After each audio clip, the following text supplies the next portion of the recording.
Hey guys, Kevin Bupp here, and in this video we're going to talk about the pros and cons of investing in RV parks. Now, an RV park can take on many different forms. An RV park can be a 55 plus retirement community down in Florida or Arizona, somewhere down in the Sun Belt, that has residents that stay 3 or 4 or 5, sometimes 6 months or maybe even longer. And then the other side of that spectrum could be campgrounds that are very seasonal in nature. Maybe they're in parts of the country where the summer months are only 3 or 4 months long, to where that is where the prime amount of the business takes place within that RV park or campground. And so with that being said, we're going to talk about some of the pros and cons of investing in this type of asset class. Now, one of the pros of investing in RV parks or campgrounds is that they typically trade for much higher cap rates than that of a mobile home park or traditional multifamily property. And so the returns can be substantially higher. And one of the other benefits of owning an RV park or campground is due to the explosive growth that the RV and camper segment has seen over the last decade. Their sales has been all-time record highs, meaning that those folks that are buying those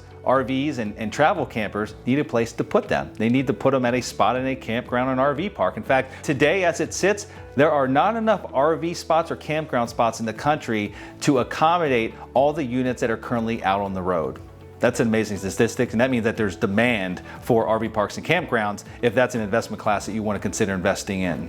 Now, some of the cons associated with owning an RV park or campground is the operational intensity and the staffing requirements that exist. Typically, your staffing requirements and the moving pieces involved with an RV park or campground are much more than that of a traditional mobile home park or a multifamily property. And so just know that when you're going into that, you're going to have folks on payroll, and there could also be a seasonality aspect to that staffing requirement.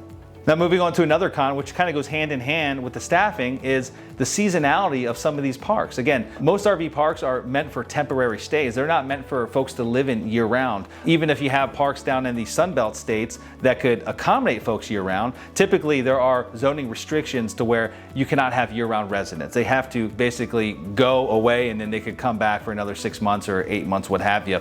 And so you've got that seasonality aspect of the ebbs and flows of your business, the ebbs and flows of the revenue, and managing the projections accordingly year after year, which makes it a little bit more difficult than having a year-round business, right? A year-round business that has steady revenue 12 months out of the year. And lastly here, one of the other cons I see associated with RV parks and campgrounds is weather. Let's talk about RV parks or campgrounds that are located in the Northeast, right? They've got maybe 3 or 4 months of prime season to create that revenue for the year. And let's say it's a rainy season. Let's say it's a rainy summer, and they get abnormally high amounts of rain where 6 weeks out of that entire summer are rained out, where people aren't coming, they're not camping, they're not spending money at that campground. That could be catastrophic to an operator if they're relying on that 1 month or those 6 weeks of revenue generation that was just taken away from them due to seasonality or inclement weather, what have you. So with that being said, guys, that's all I have for this video. I appreciate you watching. I hope it brought a lot of value to you and your business. If it did, please like it, and I'll look forward to seeing you in the next one. You take care.